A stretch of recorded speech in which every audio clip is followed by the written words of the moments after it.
Ryan Reynolds here from Mint Mobile. Not only have I been the owner of Mint Mobile for the last few years, I've also been a customer. I don't know if you knew this, but anyone can get the same premium wireless for $15 a month plan that I've been enjoying. It's not just for celebrities. So do like I did and have one of your assistants switch you to Mint Mobile today.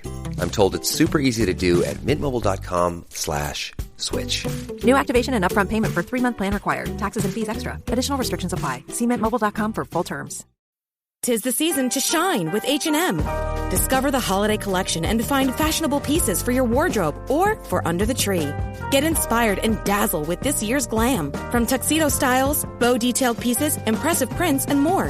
From unforgettable looks to unforgettable gifts. With fashion finds to home decor, find it all at H&M. Treat your loved ones and yourself this season. Shop in-store or at hm.com. 'Tis the season to shine with H&M.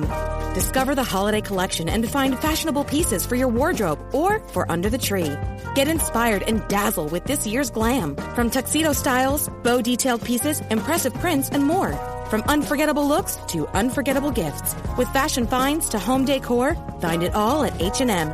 Treat your loved ones and yourself this season. Shop in-store or at hm.com. This episode is brought to you by Shopify. Selling a little or a lot? Do your thing however you cha-ching with Shopify, the global commerce platform that helps you sell at every stage of your business. Shopify helps you turn browsers into buyers with the internet's best converting checkout. 36% better on average compared to other leading commerce platforms. Get a $1 per month trial period at shopify.com/offer23. And so I said to her, my God, Allie, you look like you're hurting. Beautiful. Like, this must be so hard for you, you know? And I'm so sorry to see you hurting, and I love you. And I know you're going to get this figured out, and you're having a hard time tonight. Let's have a cuddle. And so I just crawled into bed with her and gave her a cuddle. And my God, it changed everything. She felt seen. She felt heard. She felt held. She felt accepted.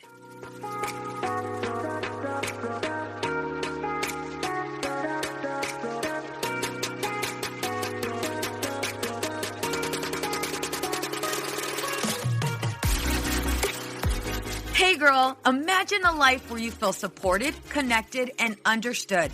I get it. Being a mom is hard, especially when you're spinning so many plates. We exhaust ourselves trying to create the perfect life for our family. You deserve to enjoy your family without the stress perfectionism brings. On this podcast, I provide practical and relatable life experiences. I teach women quick and easy to use strategies to help them reclaim their identity, reignite their marriage, and enjoy their children. If you're ready to be challenged, then pull up a chair, grab pen and paper, because it's about to go down. I'm Veronica Cisneros, a licensed marriage and family therapist, and this is the Empowered and Unapologetic podcast. Welcome to Empowered and Unapologetic. I'm your host, Veronica Cisneros. Today's guest is a relationship mentor with over 25 years of nursing experience in both public and private healthcare across Canada. After experiencing mental illness and addiction with her own children, she founded Maureen Towns Consulting to help families struggling to care for their own loved ones.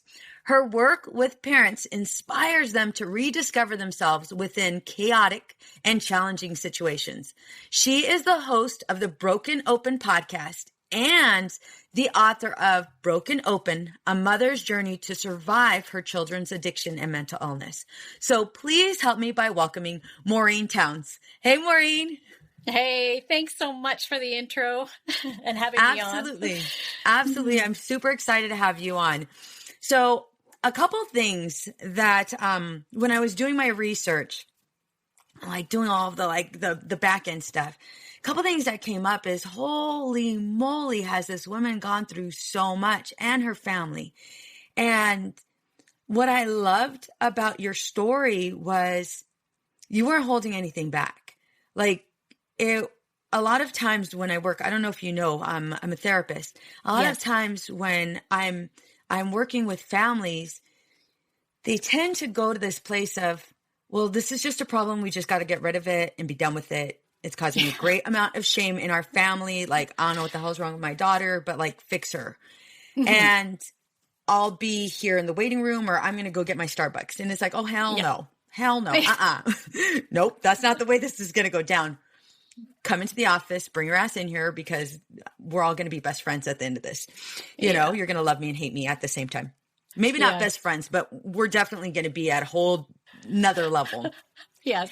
What I loved about you was I watched your interview with your daughter, Allie, and I also listened to your podcast episode with her. And it's like, oh my gosh.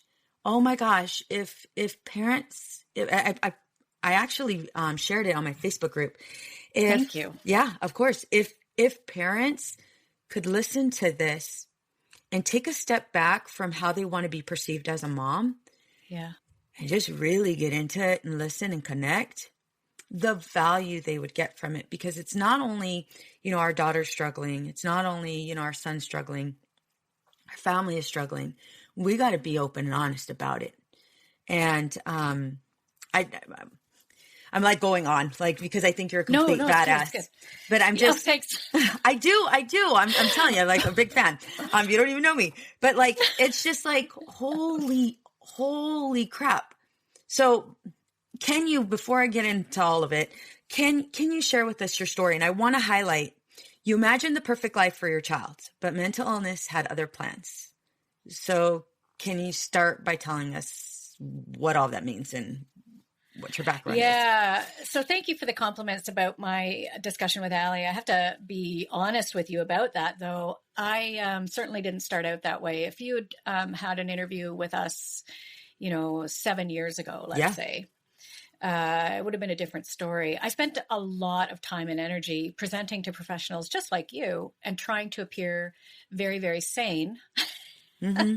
Yeah. And almost justifying and rationalizing where I was, because I was terrified, honestly. I mean, the book's called Broken Open for a reason. I broke open to this way of being. I mean, I had to learn the hard way that the facade of having it all together and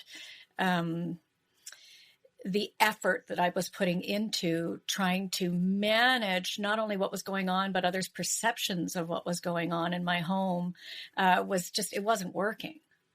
I had to let it go. I had to try something different. And that's the story of Broken Open. It's the story of me breaking open on the backdrop of my kids' mental health and addictions issues.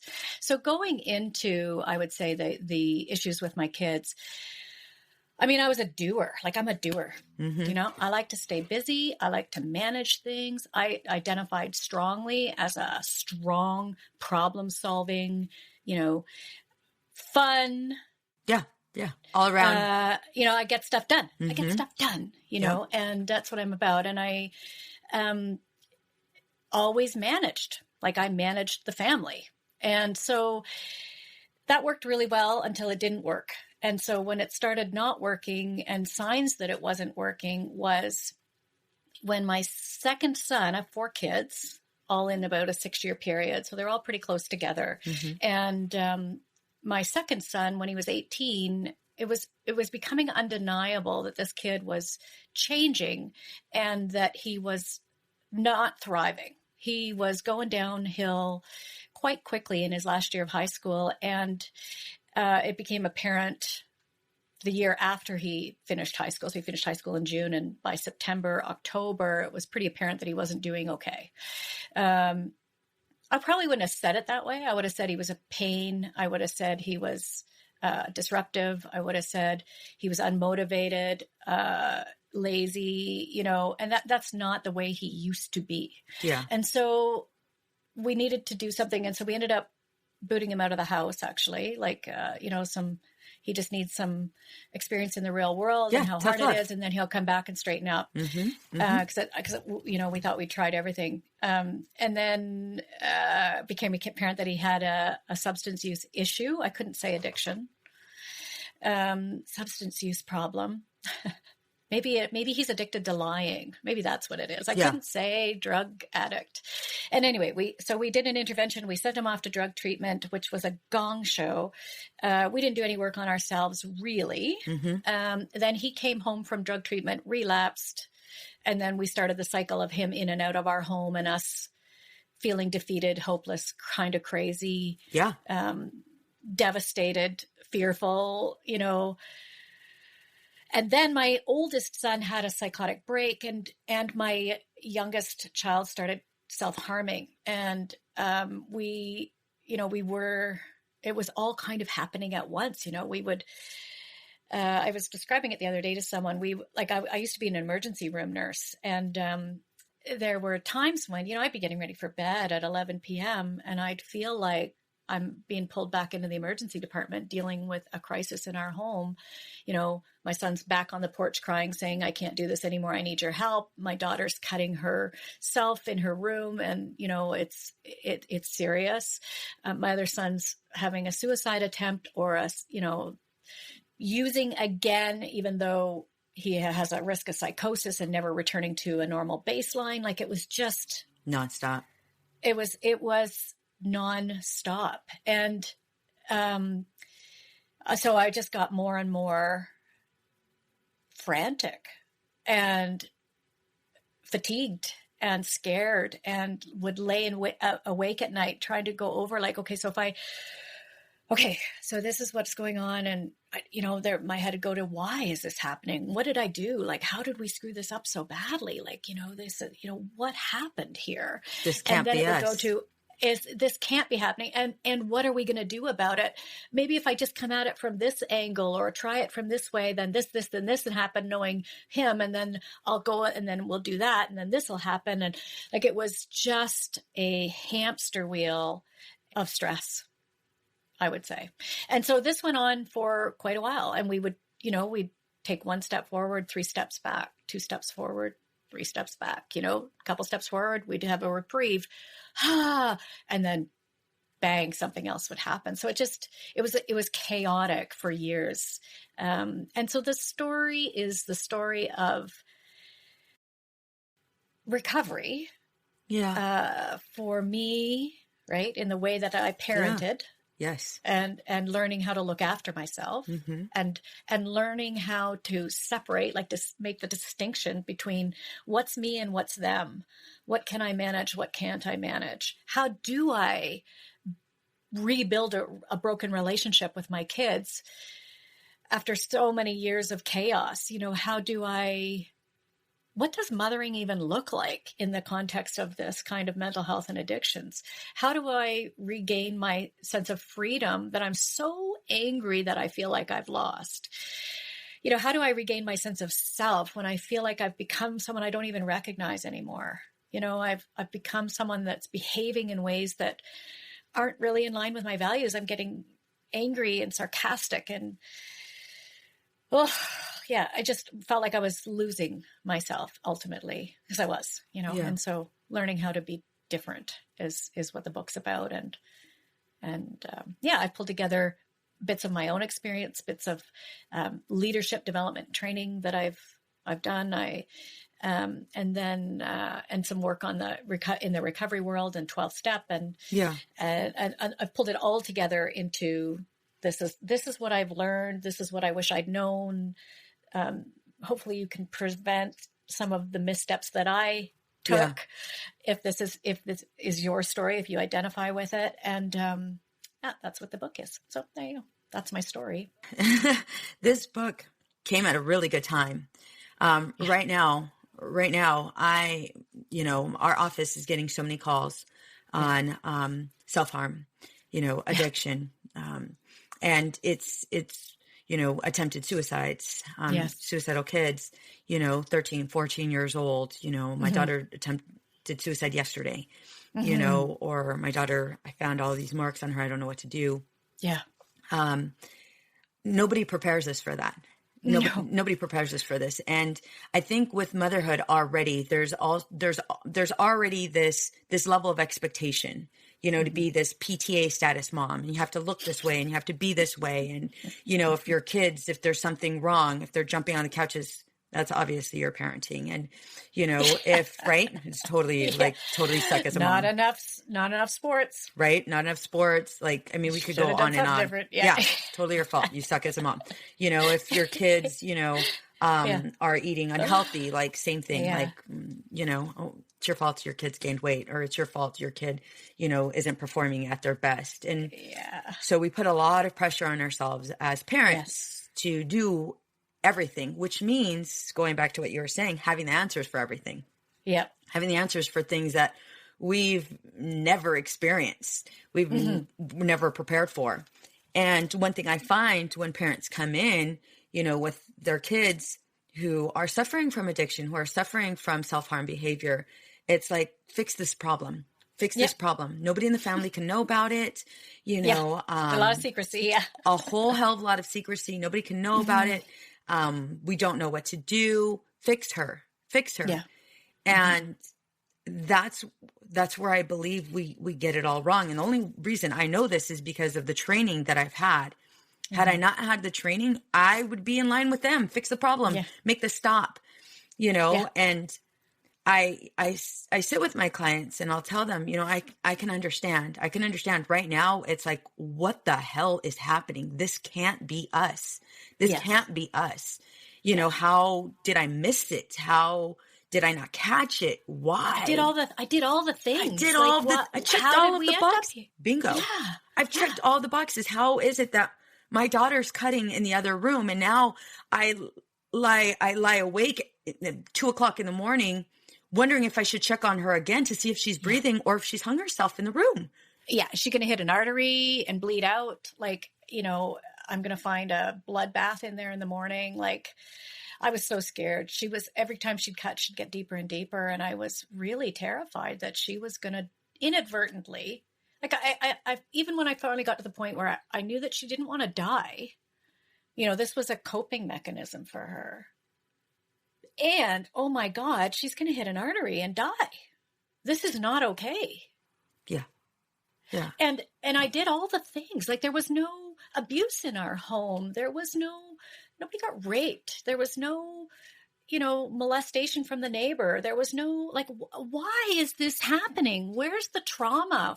You know, and so every time I saw something that linked addictions and mental health to trauma, I got quite defensive and quite upset about it, because I mean, we'd really worked hard to create a home that was loving and accepting, and, you know, we were intelligent people, and there was opportunities and there was money, and we did all the things. And so I was home with the kids most of the time when they were younger. One of us was there, and how did we end up here? I mean, I remember jokingly saying to my ex-husband, you know, stupid people raise good kids. What's our deal? Like, why isn't this working? Yeah. Totally. And I agree with you. Like, if they're the problem. So when we first sent Ben off to drug treatment, which I said was a gong show, which is a disaster. I believe you. I hate to say it, but I'm going to tell you right now, I believe it. And we're going to get into that too. It was a gong show. We chose a bad treatment center. But anyways, that aside, you know, it's worth reading about. It's kind of funny. It's kind of funny now. But I thought, if he comes home, just fix him. Just send my kid back. Yeah.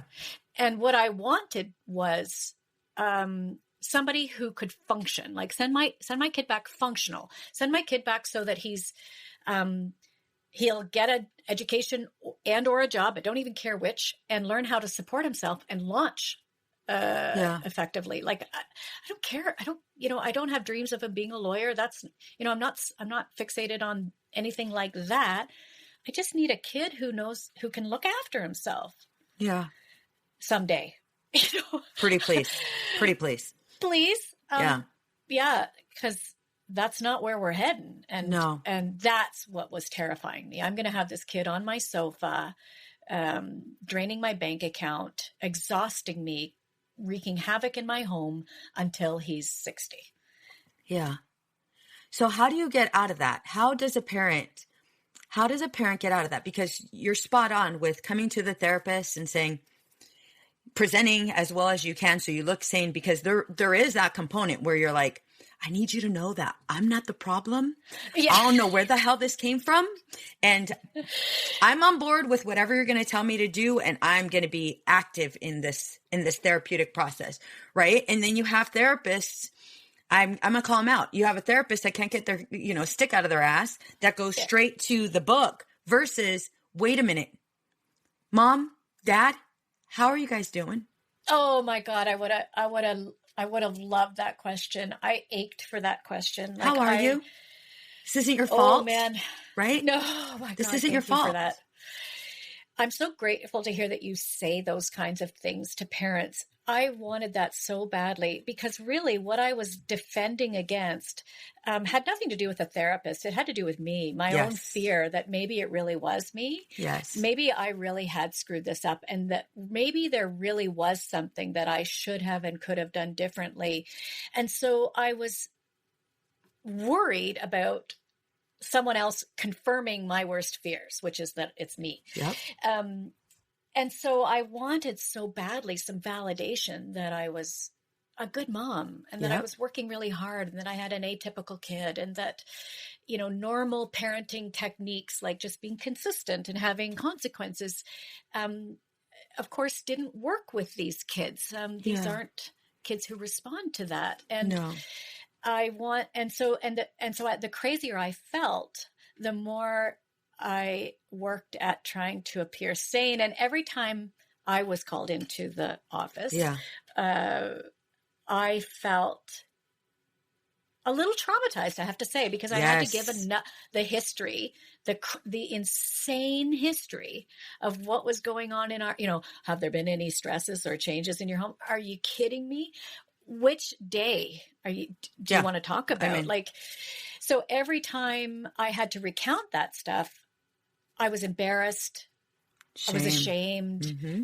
I was watching the therapist acutely for any signs, like the confusion, the look of overwhelm, like all of it. I was dialed right into, and so it took something out of me emotionally every time I did it. Mm-hmm. And I dreaded it. I dreaded it. I dreaded a trip to the emergency department for going over it one more time. I dreaded every intern that we had to face because I had to tell the story again. And, the lack of consistency. I mean, we have a great healthcare system in Canada, but it's got some problems. And one of the problems is consistency. Because it's a lot of patchwork stuff, right? Yeah. And so every time we went in, we'd have someone new and away we go again. And oh my gosh, it was a lot. It was a lot. Yeah. And so how did I get out of that? I think that it was going to a program. Well, first of all, ultimately, we took our kids to a recovery program in which family participation was mandatory. So if you weren't willing, that's a good one. That's so important. I'll do anything at this point. You want me to cook a turkey? I'll cook a turkey. I got you want me to clean the toilets? I got it. You want me to show up twice a week for meetings? You got it. Here. And having to do that, go to family treatment, and then having to meet and to spend time with other parents who've been through the same thing and come out the other side, you're like, oh, you start to develop, okay. I know. Okay. I get it. This isn't working. And you've got someone calling you on your crap, right? Because I had a great victim story. I was quite good at, let me list my list of hardships for you. Because what I want you to do is say, holy shit, Maureen, you've been through a lot. Wow, you're doing a remarkable, that's what I wanted. So I would list my everything hardships, Yeah. And I would get called on that perspective a little bit. And I'd think, it would be pointed out to me that there was options in my thinking. There was another way of being, that perhaps living with me wasn't very easy. Mm-hmm. And it wasn't. And that was hard to look at. It was hard to look at how, I'd worked so hard to be strong. And it was being perceived as not feeling and terrifying. I worked so hard at problem solving, and it was perceived as controlling. Yeah. And intrusive. I worked so hard at holding it all together, and people just, and I was somewhat unpredictable. I was erratic because I would try things from this angle and this angle. And some days I'd have the energy for it, and some days I'd be exhausted. And it got to the point where, man, I must have been weird to live with, because you never knew what you were going to get. Like, you might get me on my game. You might get me really centered and grounded that day. And stuff rolls off my back like a duck, or you might get me sighing and angry. Like, you just never knew. And so I had to look at that. I had to look at, okay, so what am I like to live with? And what does freedom look like? And beautiful. The message that your kids might not be okay. Yeah. And if you're willing to do the work that we're putting in front of you, you're going to be okay. Yeah. No matter what happens to them. I was like, okay, I don't really believe you. Mm-hmm. And that's not and I don't want to accept the idea that my kids might not be okay. But I really do want freedom. Yeah. Yeah. So it was a long, it didn't happen overnight. It was a long, chiseling away at the hard shell to get in there and convince me that it was okay to try something different despite my fear. It was hard to let go. Even when I recognized that my behaviors weren't effective, it was still hard to let them go. Well, because it's something that you knew, it was something you were familiar with. And it was something that it was trusting the dysfunction. Yeah. Because it showed up. It showed up on time every day. So you're like, all right. Yeah. Right? Yeah. Like, at one point, there was a story, you talk about self-harm. I so understand, that this is a crisis. Yes. For people. They're forced to sit in discomfort, and we don't know how to do it. No. And we're forced to sit in unpleasant emotion. And so we're frantically trying to find a soothing. 100%. So we're using substances, behaviors, cutting, mental health issues are exacerbated. Dysfunctional relationships are blown up. Like, you can't hide from this stuff anymore. No. And we don't know how to handle it. And so I remember with my daughter at one point, my boys were doing well in recovery at this center. And my daughter was not addicted to anything, but she was self-harming, and she had borderline. And I wanted the treatment center I thought they should start a program for self-harm. Yeah. It falls under addictions. She's not the only sibling self-harming, so let's go. So I went in there to talk to one of the clinical directors one day about, they need to start a program for her. Mm-hmm. Yeah. Solve my problem. You need to solve my problem. And I had looked at, we were running a recovery home. So what the part of the program was that it wasn't inpatient. So the kids would go into treatment during the day, and then they would be sent home with parents at night. And so there was a whole criteria around running a safe recovery home. And it included, an alarm on their door, mattresses on the floor, no blind cords that they can choke themselves on, alarms on the windows. And so I thought, well, that's what I'll do for my daughter. I'll set up a recovery room for her. I'll put a mattress on the floor and alarm her door. And that way, then I'll know that when she goes into her room at night, she's not going to accidentally hit an artery and kill herself. Mm-hmm. And I went in and talked to one of the directors there. And I remember saying to her, this is what you need to do. And this is what I'm going to do. Like, I'm going to set up a recovery room for her, and then you should run a day program. And she said, yeah, we're not going to do that. And what you're describing is not normal, and it's no way to live. And you need to accept that she may die. And I was like, no, I don't, because it's unacceptable. But it sunk in. Over the next few days, it started to sink in. I thought, she's right. I do need to accept that I can't control the outcome here, because if she wants to chew through her arm, she'll chew through her arm. Like, I can take razors out of her room and paper clips and all the things. But if she's needing to do this, she's going to do it. So it really is out of my control. And I've proven it to myself time and again that I can't manage this. So I really do need to accept that. And so, okay. Doesn't mean I resign myself. It doesn't mean I don't try. It just means you do all the things. You do all the things, Maureen. You look at what are you willing to do? What's reasonable? And then you let go.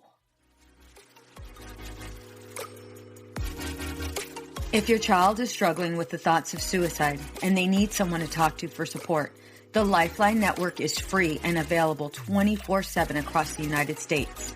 Call them at 1-800-273-8255. If you are seeking a therapist, please contact us to schedule an appointment. We will pair you with the therapist that fits you and your family's needs. You can reach us at 1-888-263-7124.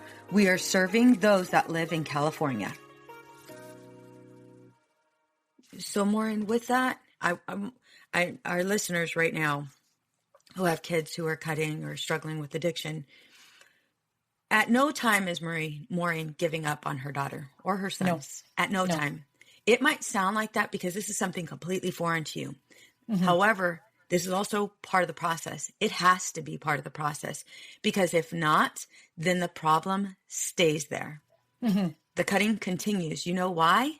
Because now your daughter's going to look at you thinking, I did this to my mom. Yeah, exactly. I need to fix my mom. Mm-hmm. I'm the problem. I need to be fixed. So I need to change, which only feeds into their distorted thinking. And it builds up even more. That's right. And the problem isn't the cutting. No, not at all. Not at all. But that's what I'm fixated on. And the problem is not the using of the drugs and the alcohol. Not but at all. That's what I'm fixated on. Right? Yes. That's what I'm trying to control and what I'm trying to manage. And so to dig a little deeper, the problem is my daughter's got a lot of feelings that she doesn't know how to handle. And and so do I. And so I need to start to notice that. I need to start to label those feelings. I need to be honest about them. I need to own them. They're not anybody else's fault. Nobody else needs to fix them. There's nothing wrong with them. I can have them, and I need to learn how to validate her feelings. And so, beautiful. So when I learned how to, and this is a skill. Yep. Absolutely. But I'm a problem solver, so I never want to do this, right? I always want to fix the facts of the story, fix the problem, rather than connect to the feeling behind the story. So, but when I learned to, I'd go into her room, and this happens in the book. I opened her door one night, and for some reason I was I would think I was looking after myself.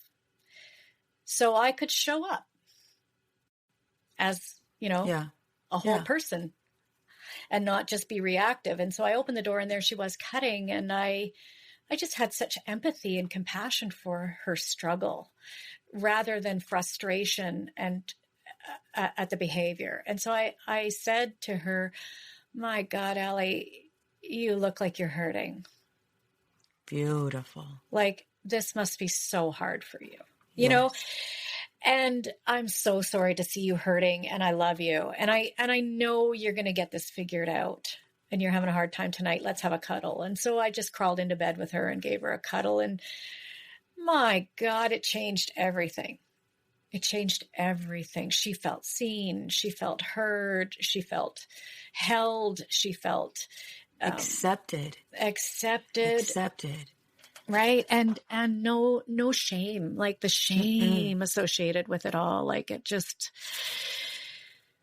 the poor little thing. And so, so I, that was a turning point for us. It was like, man, when I learned how to say, man, it must be really tough to be experiencing what you're experiencing. And you're the only one that can change it. Mm-hmm. But I'm your mom, and I'm here to cheer you on and support you. And absolutely, I see you. And I hurt when you hurt, but don't worry about that. It's my feelings. You don't have to fix it. Like, I'll handle that. Yeah, it's mine. And I'm here to support you when you're ready for something different. Yep. That, ladies, what Maureen just did, golden, 100% golden. It's golden. It's so hard for us to do. I'm a mom. I'm a mother of 3. Mm-hmm. And my kids, I have an 18-year-old, a 14-year-old, and a 10-year-old. And, you know, they all drive me crazy in different ways. Yes. And they're so different. My Aubrey's internalizes everything, doesn't know how to deal with her emotions. So although I think I'm doing an amazing job, I'm going to get it wrong. I don't care how many parenting classes I can teach. I don't care how many books, how many degrees I have. I'm going to get it wrong. And I'm okay with saying that. Well, you can't get it right all the time. And no. I think, so this is what I concluded as well, is that the trauma, back to the trauma, right? I was always looking for this trauma. Where's the trauma? And when I learned that trauma isn't what happened, it's the ineffective processing of the feelings around what happened. Yes. I was like, oh, and my son came home he was in drug treatment again at one point, and he came home, he was doing some therapy, and he came home and said, Mom, I had this revelation today. I was remembering this time in grade 2 where I was, playing baseball at recess, and I slid into home base, and Jimmy, banged my head off home plate. Yeah. And I'm like, okay, I didn't know that happened. Yeah. At least I don't remember that story. And if I did know the story, I probably would have been a little bit dismissive and played it down a little bit. Like, cause I know Jimmy's a nice kid. Yeah. Yeah. I'm sure Jimmy didn't mean anything by it. Like I would have invalidated Not purposely. Yeah.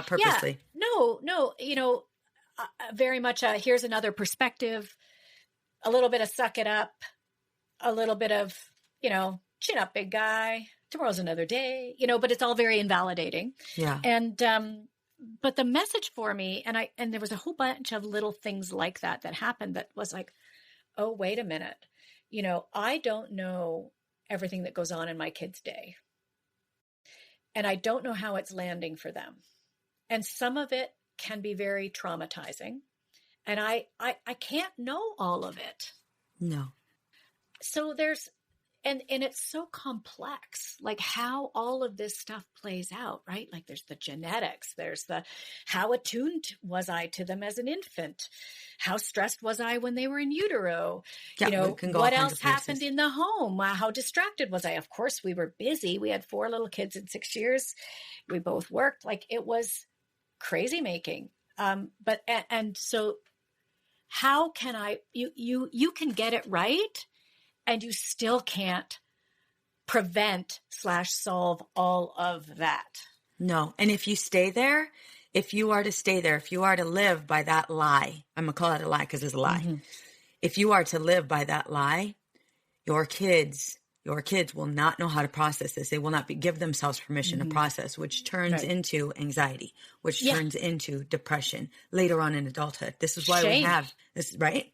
Yeah. All across the board. It is crucial. It is so crucial that we're able to acknowledge that, okay, yeah, as a mom, we're taught, we're conditioned to believe we have to have all the answers, and it's okay if we don't. Mm-hmm. And society really endorses that. I mean, we have a society, mommies should be able to kiss it and make it all better. Yeah. We do have, and I'm guilty of this too. We see something going on with a family, and I think, oh, something's going on behind closed doors, Well, you don't know. And the idea that good mothers and good parenting equals well-adjusted kids. Yeah. And that's not always true either. No. And so, there's a whole lot of shame that goes with and fear of being judged, and it's legit, Mm-hmm. I think it's changing. I do. I think people are getting more vocal and shining a light on what's going on behind closed doors to understand, like, this stuff doesn't discriminate. This stuff happens everywhere.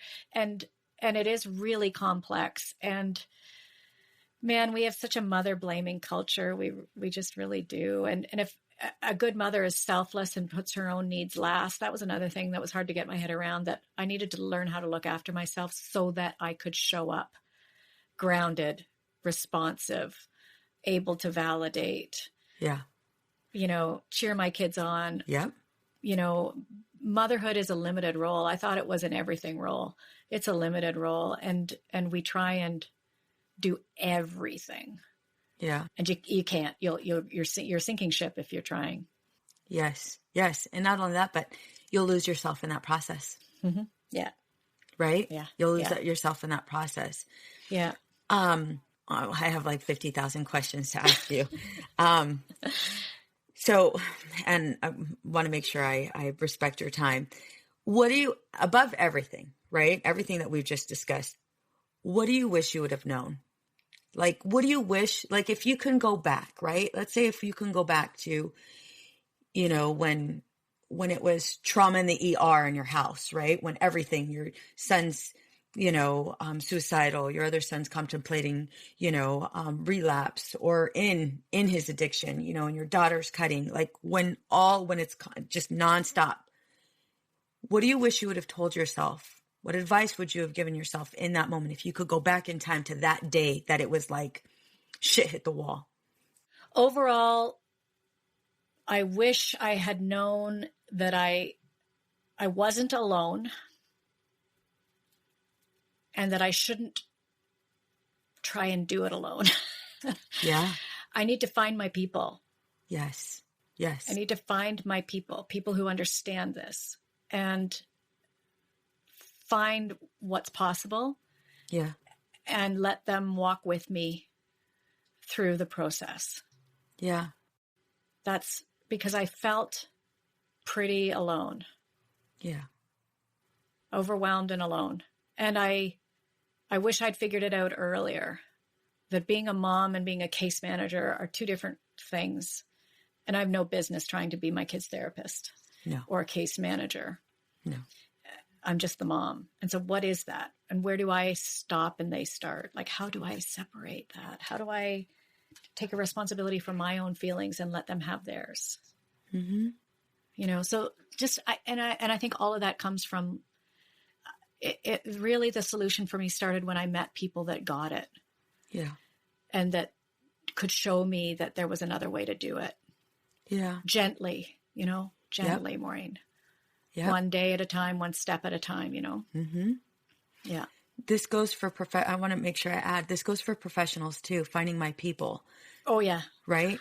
Making sure you have a therapist that isn't shaming you, or isn't judging you. Making sure you have a therapist that gets it, like completely gets it, and is educated, right? Is educated and shop effectively, be a consumer, a responsible consumer of help.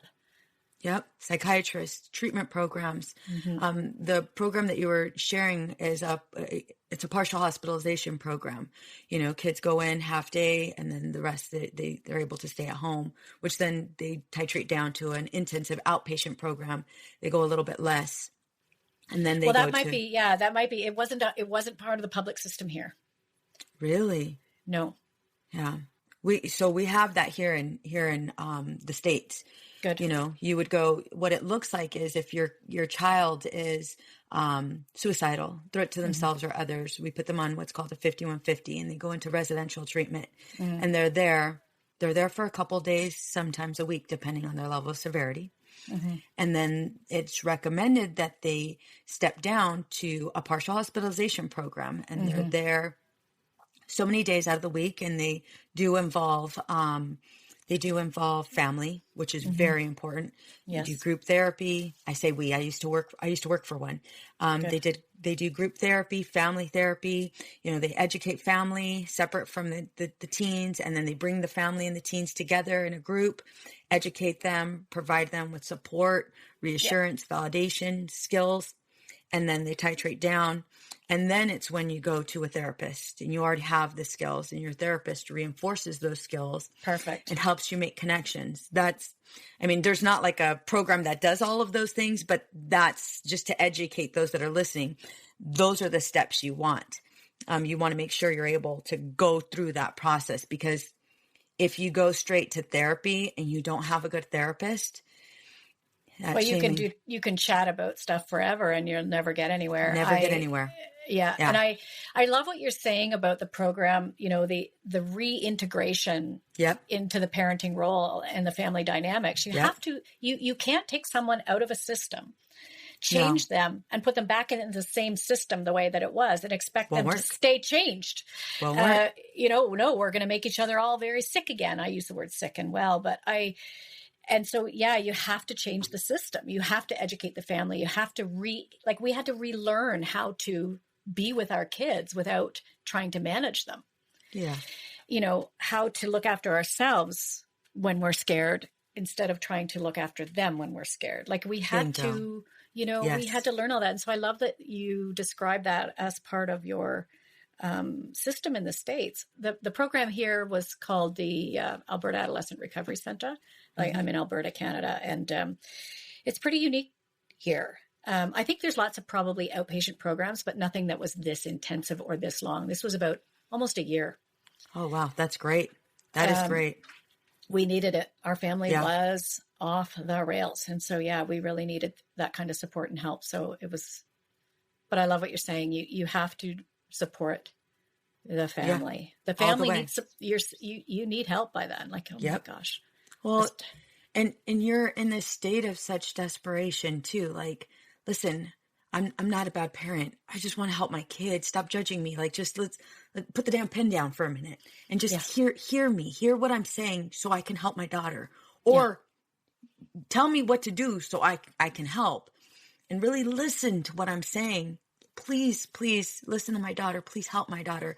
You do go into this state of like, just yearning for that help, you know, and being so desperate. And when you do have the right support, you know, and your therapist is able to see you, to see the family, not judging you, not trying to pinpoint, you know, that you guys are the issue, just really understanding, listen, all I got to do right now is arm you with tools, help you sit in the discomfort, help you recognize, help you identify triggers, you know, and we're going to do this together. You know, you're going to love me and hate me sometimes at the same time, sometimes at different times. And I'm in it with you. I'm in it with you. Right? Oh man, that's so good. And I walk with you through this. And I do talk about in the book, because I mean, everywhere, you know, you raise a really good point. Where you live, the system is a little bit different than where I live. And for that reason, you know, I've tried to articulate in the book things to look for. Yeah. No matter where you are, things to look for and questions to ask, and ask yourself and to ask your proposed professional. Shop. Absolutely. Be a responsible consumer. Not all therapists or therapies are created equal. No. And listen, like, do your fact checking and listen to your gut. Like, how does this feel for you? Do I trust him? Yeah. I remember sitting in my daughter's psychiatrist's office. She's a lovely lady. Nice lady. Like she really did help us out. But I do remember the day that she was diagnosing Allie with borderline personality disorder, and she opened up the DSM and she sort of slid it across the table and asked Allie to read these 9 criteria. And did she identify with anything? And I couldn't see. I was trying to see, you know, like what is she looking at over there? And I couldn't see it. And Allie said, "Oh yeah, that's me for sure." And she's like, "Okay, you've got borderline personality." And I was overwhelmed. I started to cry, and I just sat there and cried. I sat there and cried, and I felt invisible. Yeah. Sobbing in the corner. Yeah. Yeah. What does this mean? What does this mean? What is this? Now we've got a new diagnosis and a new problem. Like, really? Yeah. Really? Yeah. Ugh. And it's a heavy diagnosis too. It can be. I've learned a lot about it, you know, and it can be very, you know what? But a beautiful diagnosis too. I mean, well, yeah, absolutely. Our artists and our poets are borderline. Yeah. These are feeling people. These are expressive people. Yes. These are. But all of that has to be explained, because when you look, and what I mean by heavy, you're looking the criteria, the criteria you're looking at, you're like, wait, as a parent, you're like, okay, wait a minute, what? Yeah, it fits, but like, can somebody please sit with me and so I can process what all of this is, you know, and I can make adjustments and understanding, maybe even ask some questions. Sure. And when you don't have that, yeah, it can be overwhelming. And when you run into an untreated person who's been diagnosed with borderline, it's a nightmare. And so 100%. So that's where, that's a heavy diagnosis. There are some biases and some prejudices and some scary stuff goes on with that diagnosis. Not with my own kids. My own kids have done a lot of work and they're so lovely. Yeah, they are. Your daughter's amazing. She is. I think also knowing that, going back to with the therapist, you can't treat borderline personality disorder with just everyday therapy. It requires dialectical behavioral therapy. It requires cognitive behavioral therapy, and really having a therapist that is familiar with that diagnosis. Otherwise, back at shooting at nothing, Maureen, there's a lot. No, there's a lot going on with borderline. But anyways, I've got a soft spot for BPD for sure. Absolutely. So when I did work at the partial hospitalization program, I ran groups, and so that was my group. Nice. I have a high level of respect for those that have been diagnosed with borderline personality disorder. I agree. I agree. Very, very creative, very much misunderstood. Yeah. Maureen, thank you so much for being on. This has been amazing. Amazing. Thank you. Thank you. Where can we find you? Well, my website is maureentowns.com, and you can find pretty much everything there. My links to social media are there. My links to buying the book are there. And the book really is, it is a combination of a memoir. Like, it's a bit about, I use my stories as the backdrop, but really it's meant to be helpful. There are some reflective questions and tips and points in there for people who are experiencing some adversity. And I'll do a free consult with anyone. Like, anyone can reach out. You can book that through the webpage as well. Okay. I'm happy to chat with anybody, man. And if I'm not able to help you, I can usually put you on the road to finding some effective treatment. And thank you too for what you're doing. I'm so grateful, honestly, that you're out there advocating for mothers, and women to, we're trying to have it all. Yeah. Yeah, we are. And the expectations are high and the pressures are high, and it's complicated, man. Like, it's a tough job. Like, but very doable and lovely. And I really appreciate what you do too, in terms of how are you doing with the parents? Thank you for that. Because my heart is with those who are trying to support people with mental health and addictions. And there's a gap there for a lot of us, in terms of meeting our needs and supporting the people who support. So thank you for that work. Absolutely. Absolutely. Yeah. This has been amazing. I feel like I can stay on here for like ever, because it just all the information. You guys, I can't stress it enough. Get her book. She does. She covers over the 6 steps to recognizing codependency in parenting, which is very, very important. We all need to know that. She does give a whole lot of useful, resourceful information.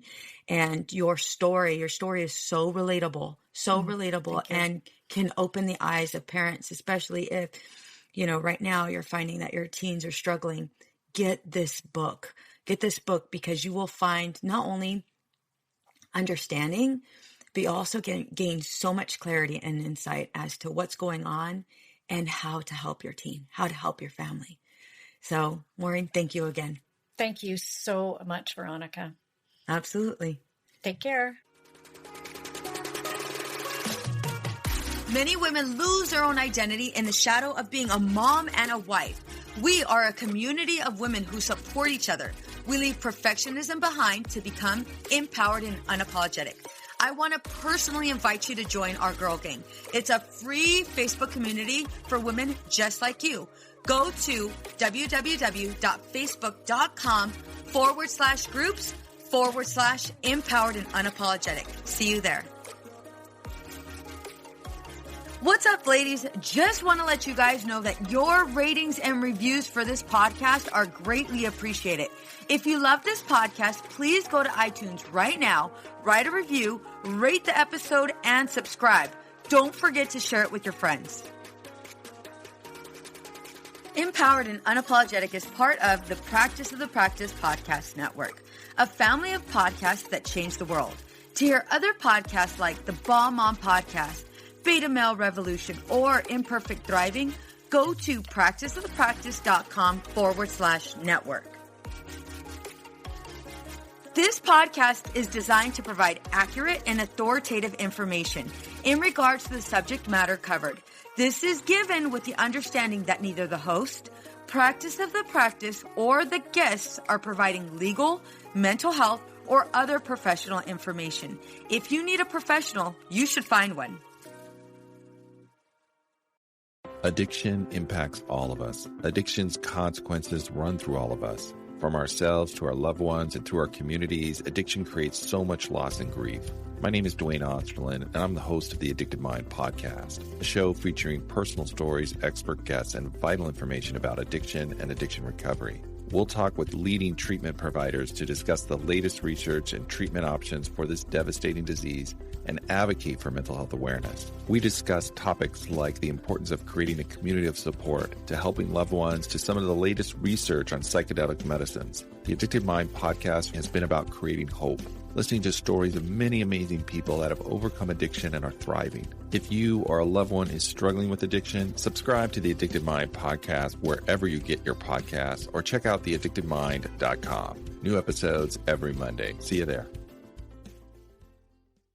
Hey there, this is Casey McGuire Davidson, host of the Hello Someday podcast. I'm an ex-red wine girl turned life coach who helps busy women change their relationship with alcohol. I spent 20 years climbing the corporate ladder while drinking a bottle of wine a night to unwind. In the Hello Someday podcast, my goal is to teach you the tried and true secrets of creating and living a life you don't want to escape from. Each week, I'll bring you tools, lessons, and conversations to help you drink less and live more. I'll teach you how to navigate our drinking-obsessed culture without a buzz, and how to turn the decision to stop drinking from your worst-case scenario to the best decision of your life. You can find new episodes of the Hello Someday podcast every Thursday, wherever you listen, and I hope you check it out.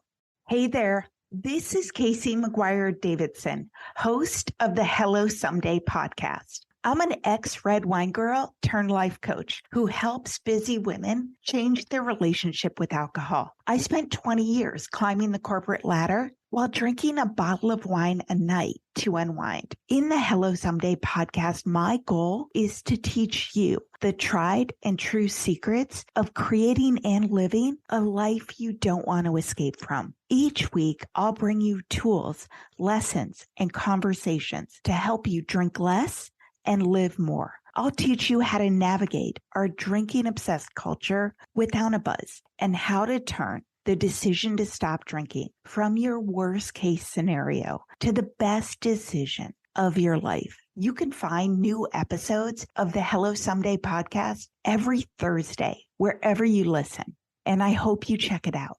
Hey there, this is Casey McGuire Davidson, host of the Hello Someday podcast. I'm an ex-red wine girl turned life coach who helps busy women change their relationship with alcohol. I spent 20 years climbing the corporate ladder while drinking a bottle of wine a night to unwind. In the Hello Someday podcast, my goal is to teach you the tried and true secrets of creating and living a life you don't want to escape from. Each week, I'll bring you tools, lessons, and conversations to help you drink less and live more. I'll teach you how to navigate our drinking-obsessed culture without a buzz, and how to turn the decision to stop drinking from your worst-case scenario to the best decision of your life. You can find new episodes of the Hello Someday podcast every Thursday, wherever you listen, and I hope you check it out.